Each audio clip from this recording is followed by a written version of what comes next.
Hi everybody, I'm here to help you get that resume situated in the right order because I know some of you are probably like, there's so many free formats out there. How do I even put my information on here? I don't even know what's going on. There's a lot of things, there's a lot of blanks. What do I even do, right? So essentially what you want to do in the resume is get your name going right on top. And then you want to have your contact information. It is very important. And if you want to know why, keep watching and don't forget to subscribe. My name is Lucia. Thank you for joining me today. And please share this video with anybody that you may think needs help with their resumes, or if they have other questions, they can always send me a message. Share my channel. Thank you. Well, it's very important to put your contact information right on top because remember, you want to stand out, right? You don't want to just have a piece of paper out there that has your name and where you've worked at before, because that's not really gonna do much for you. How are they gonna contact you if they have to search for it in your resume, right? So essentially what you want, again, name, your contact information right underneath your name. Also your name, it needs to be big enough. Right? You don't want to take up the whole page, of course, because then obviously that's ridiculous. But what I'm saying is you want your name to be big and bold. Why? Because imagine HR has 15, 20 resumes for this one position, right?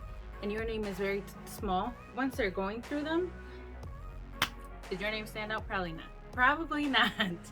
So you want your name to be big enough where it does stand out once they're reviewing things, right?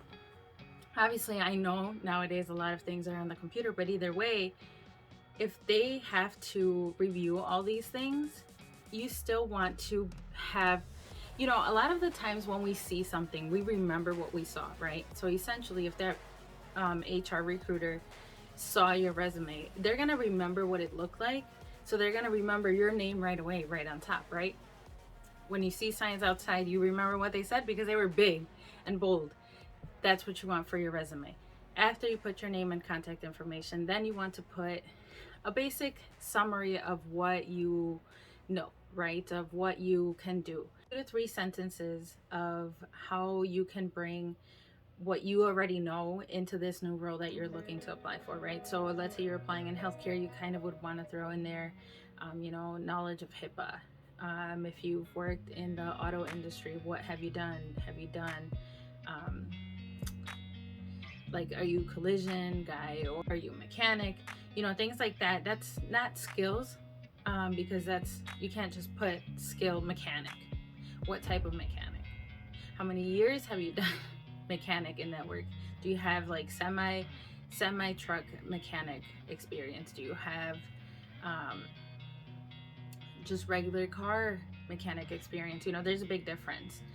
Even in healthcare, what kind of healthcare experience do you have? Do you have customer service in healthcare? Do you have hands-on hospital healthcare experience? Do you have experience working with patients or over the phone? Things like that. That's what you want to put into that little summary section. Again, 2 to 3 sentences, nothing too big. After that is going to be your skills, right? Just a small list of skills. You don't want to have like 25 bullet points of skills because again, that's too much.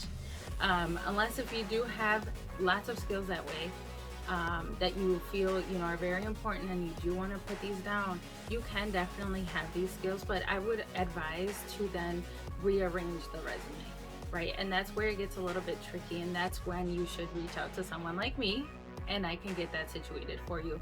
Because if you do have tons of skills that you want to list on there, it wouldn't look right to just put a bunch of bullets right in the middle of the page, okay, before your work experience, because again, then you're throwing things off. Like, I'm just now, HR is gonna just look at all these skills, but I still don't know what your work history is. Therefore, I still don't know how these skills pertain to what you really do know or not. So what I'm saying is limit it down to, I would say, at least 5 to 10, depending on your work history. If you haven't had any work history, I would say something basic, things that you've learned in school, or maybe you've done volunteer work, or maybe you volunteer at your church, or you help your parents, or you help your family members with certain things, and so you've learned things throughout the way. Those are skills that you want to list, you know. I would advise to put those on there for sure. And then right after the skill section, that's when you want to do your work history summary. Again, you only want to have a minimum amount, because you don't want to put, 10 jobs of your work history because you've been working for, I don't know, however long, or you've just had multiple jobs for whatever reason. You don't want to put all those things down.